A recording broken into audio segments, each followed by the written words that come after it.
J'ai 18 ans, j'ai pas d'expérience, j'ai pas de contact, j'ai pas de diplôme, j'ai même pas d'école de journalisme. Et pourtant, j'ai réussi à faire un stage de 2 mois dans l'un des plus grands journaux de France. Et je suis ici pour vous expliquer comment j'ai fait. Vous l'avez vu dans mes reportages précédents, j'ai fait un stage de 2 mois en journalisme. Et vous avez été beaucoup sur Instagram à me demander soit comment j'ai fait pour y accéder, ce que j'y ai fait, est-ce que je peux vous donner des conseils ou alors des contacts. Cette vidéo, elle va servir de réponse à tout le monde et je vais expliquer de A à Z comment vous pouvez vous aussi avoir un stage dans le journalisme. Chapitre 1, c'est la HES. Sûrement comme vous, lorsque j'étais en train de postuler, j'étais absolument du père. Je savais pas par où commencer, je savais pas à qui m'adresser, je savais même pas comment écrire un CV ou une lettre de motivation. Et du coup, je n'arrivais pas à trouver de stage. J'ai envoyé énormément de mails, de DM, de messages à plusieurs rédactions. J'ai envoyé à Hugo Décrypte, j'ai envoyé à OK Charlotte, qui est une journaliste indépendante, à beaucoup de gens. Et ils m'ont tous soit refusé, soit ils m'ont rien dit. Ils m'ont juste ghost. C'est parce qu'il y a énormément de concurrence. Beaucoup de gens veulent devenir journalistes, il faut avoir de l'expérience, il faut faire des stages, il faut rencontrer des gens. Lorsqu'on n'a pas d'expérience comme vous et moi, c'est compliqué.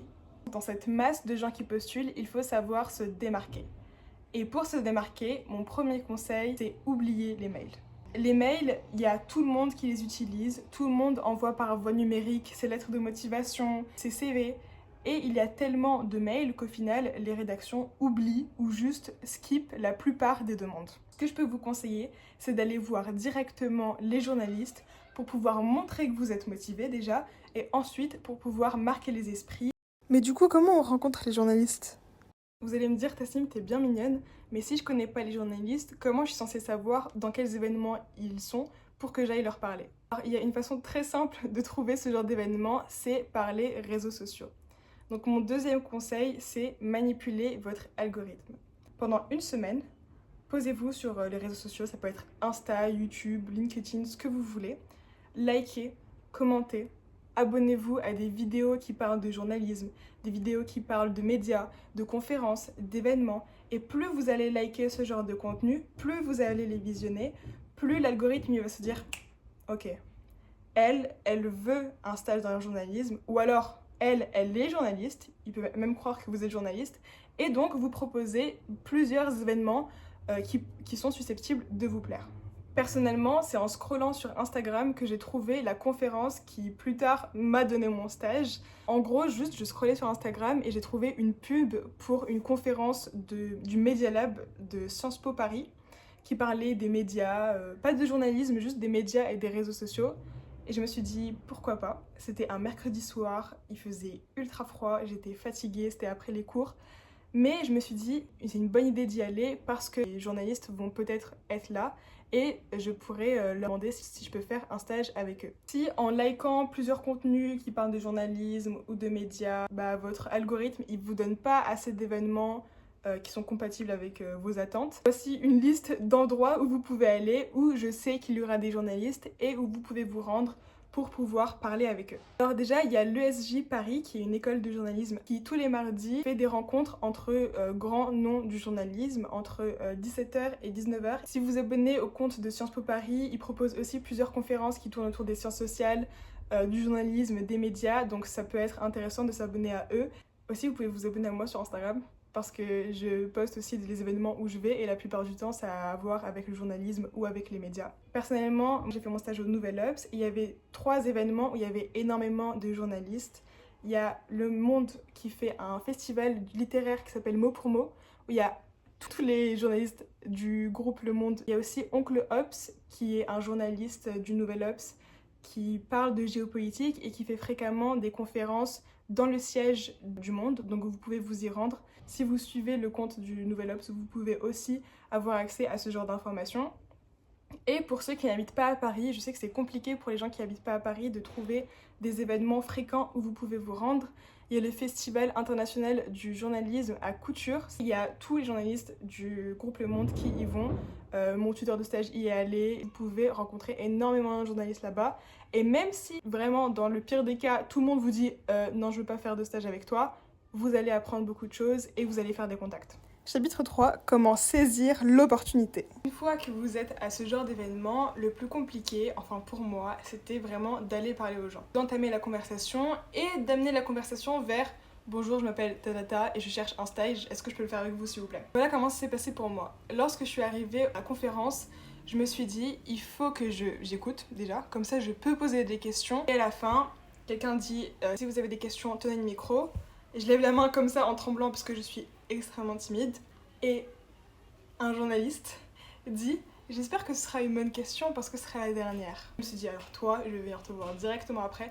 Il faut read the room. Il faut voir la personne avec qui t'accroches le plus. Il faut aller la voir et lui parler en soum-soum. » Et à la fin, je vais voir le monsieur et il me dit « Ah mais t'es la fille qui a posé telle question. » On commence à parler. Après je dis « Ouais, je cherche un stage dans le journalisme mais je trouve pas trop. » Il me dit « Ah mais moi je suis journaliste. » Ah je dis « Ah mais c'est super, est-ce que je peux avoir votre contact ?» Alors, il a l'air assez dubitatif mais il me dit « Ok, je te donne mon contact. » Je prends son mail.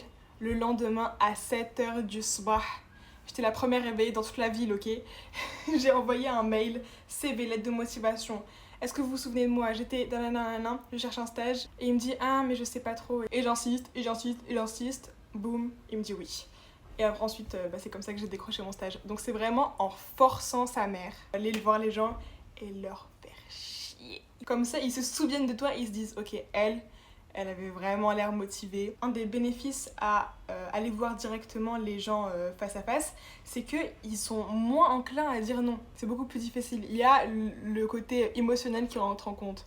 Et ce côté émotionnel de personnalité, etc., c'est assez important. C'est en montrant ma personnalité, en montrant vraiment que j'étais motivée, que c'était mon rêve et que je voulais vraiment le faire, que les gens ils m'ont dit « Ok, bah t'as l'air vraiment motivée, t'as l'air d'avoir une bonne personnalité, et bah du coup on va te prendre. » Comment construire son réseau? Mon dernier conseil, c'est n'ayez pas peur de vous retrouver face à un non.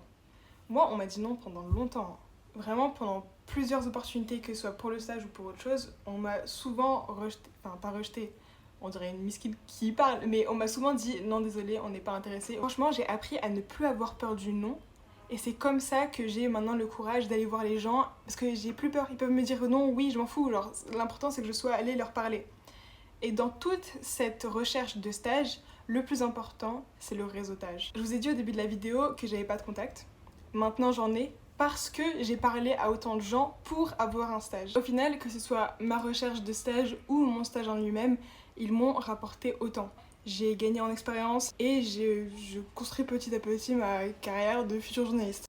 Mais du coup, qu'est-ce que j'ai fait pendant mon stage? Pendant ce stage, on m'a beaucoup demandé ce que j'avais fait. Parce que c'est un peu compliqué de se dire bah ok elle est journaliste mais la meuf elle a pas fait des études de journalisme, comment elle va écrire des articles, des trucs comme ça. Bah, j'en ai écrit plein, il y en a certains qui ont été publiés, certains qui n'ont pas été publiés. Il y en a même un qui a été publié en verse papier dans ce petit bébé. J'arrêterai jamais d'en parler, je suis tellement fière. Si vous allez dans le hors-série America First, à la page 48, mon nom en rouge, Tasnim Mahmoudi.